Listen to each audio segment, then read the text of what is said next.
Hello बच्चों, आज का हमारा चैप्टर है motion in a straight line और टॉपिक्स हैं distance and displacement. Okay children, तो बहुत ही इजी लैंग्वेज में हम इसको समझाएंगे और थोड़ा अटेंशन करिएगा ताकि एक बार यहाँ पे आप समझ लेंगे तो फिर बार बार आपको कहीं से पढ़ना नहीं पड़ेगा। तो चलिए देखते हैं सबसे पहले डिस्टेंस क्या होती है। तो यहाँ थोड़ा रीड करिए। The total length of the path covered by a moving object is called distance. तो क्या मतलब हुआ इसका कि जब कोई मूविंग ऑब्जेक्ट मूव करता है, मोशन में होता है, तो वो जितना टोटल पाथ कवर करता है उसी को हम लोग डिस्टेंस कहते हैं। तो चलिए एग्जांपल से समझते हैं कि डिस्टेंस क्या होती है। सपोज़ करिए ये हमारा घर है और हम अपने घर से अपने स्कूल तक जाना चाहते हैं और ए से बी तक जो हमारे घर से स्कूल तक का जो पाथ है वो मान लिया 5 किलोमीटर है। तो अगर हम ए से बी तक पहुंचते हैं तो हम कितनी डिस्टेंस कवर करेंगे? 5 किलोमीटर। अब मान लिया कि हम अपने स्कूल से किसी बुक शॉप तक जाना चाहते हैं जिसका पाथ लेंथ है 2 किलोमीटर। तो अगर हम बी से सी तक पहुंचते हैं तो हम कितनी डिस्टेंस कवर करेंगे? 2 किलोमीटर। ओके चिल्ड्रन, अब मान लिया कि हम बैक आते हैं अपने बुक शॉप से अपने स्कूल तक, तो फिर हम 2 किलोमीटर पाथ कवर करेंगे और ये हमारी डिस्टेंस फिर से 2 किलोमीटर हो जाएगी। ओके चिल्ड्रन, अब मान लिया कि हम अपने स्कूल से स्कूल से अपने घर तक फिर रिटर्न होते हैं, तो यहाँ पर फिर पाथ लेंथ है 5 किलोमीटर, तो हम यहाँ पे डिस्टेंस कवर करेंगे 5 किलोमीटर। तो टोटल हमने डिस्टेंस कितनी कवर करी? स्कूल से बुक शॉप तक और बुक शॉप से फिर अपने स्कूल तक 14 किलोमीटर, क्योंकि यहाँ से यहाँ तक 7 किलोमीटर और फिर यहाँ से यहाँ तक 7 किलोमीटर है। तो टोटल हमने डिस्टेंस कवर करी 14 किलोमीटर। ओके चिल्ड्रन, तो ये आपको समझ में आ गया होगा कि डिस्टेंस क्या होती है। चलिए देखते हैं डिस्प्लेसमेंट क्या है। तो इसको भी रीड करिए। The shortest distance between initial and final position of motion is called displacement. क्या मतलब हुआ इसका कि जब कोई बॉडी मूव करती है और ए से बी तक पहुंचती है, मान लिया ए से बी तक, तो ए से बी तक का जो शॉर्टेस्ट डिस्टेंस होती है इसी को हम लोग कहते हैं डिस्प्लेसमेंट। तो चलिए इसको भी एग्जांपल से समझते हैं, एक नए एग्जांपल से।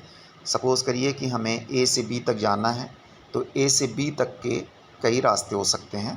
मान लिया हम ऐसे आ सकते हैं, हम ऐसे जा सकते हैं, या फिर हम इस बड़े रास्ते से आ सकते हैं, ठीक है। और लेकिन एक सबसे छोटा रास्ता हमको दिख रहा है ये ए से बी तक के पहुंचने का, यानी हमारा मान लिया ये स्कूल है और ये स्कूल मान लिया ये हमारा घर है और ये स्कूल है।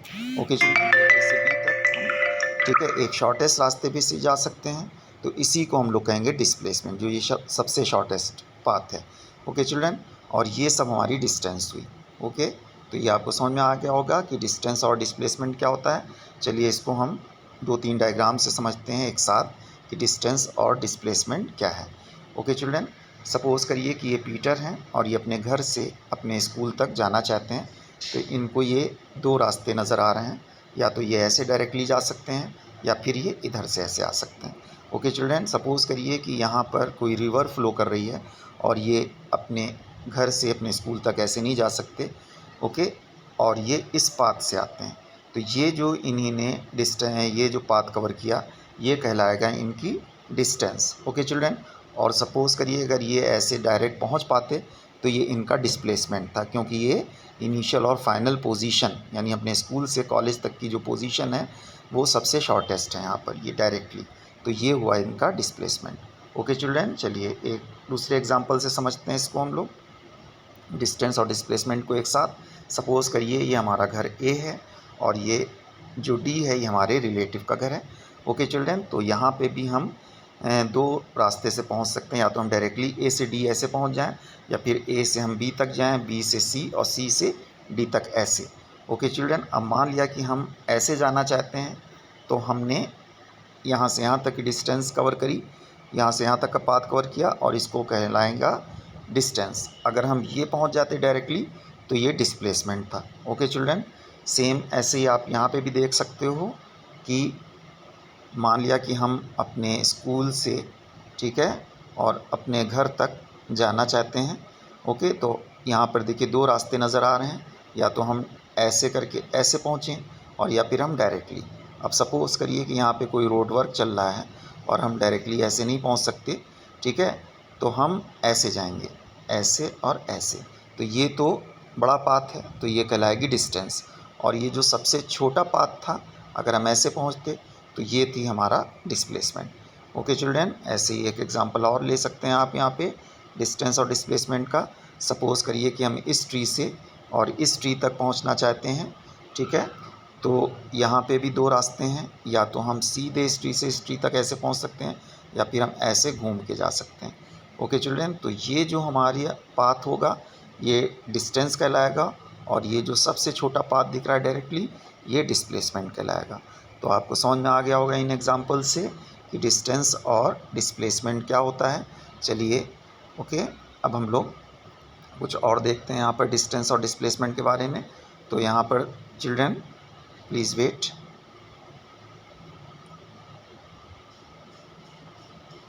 अब आप देखिए यहाँ पर की points about distance. Okay children, तो सबसे पहले हम लोग डिस्टेंस के बारे में की पॉइंट्स देखते हैं। तो देखिए सबसे पहला पॉइंट है distance is a scalar quantity. देखिए डिस्टेंस का कोई डायरेक्शन नहीं होता, जैसे ए से बी तक हमने कहा था हमें जाना है तो हम इधर से भी जा सकते हैं, इधर से भी जा सकते हैं, ऐसे भी पहुंच सकते हैं, तो इसका कोई ख़ास डायरेक्शन नहीं होता। ओके चिल्ड्रन, तो जिस फिज़िकल क्वांटिटी में कोई डायरेक्शन नहीं होता, सिर्फ मैग्नीट्यूड होता है, ओके, उसको हम लोग कहते हैं स्केलर क्वांटिटी। तो डिस्टेंस इस स्केलर क्वांटिटी, इसमें सिर्फ मैग्नीट्यूड होता है और इसमें डायरेक्शन का कोई कॉन्सेप्ट नहीं है। ओके चिल्ड्रन, चलिए सेकेंड पॉइंट देखते हैं। ओके, डिस्टेंस के बारे में अब देखिए value of distance is always, यहाँ पे आप रीड कर सकते हो, positive and never be zero.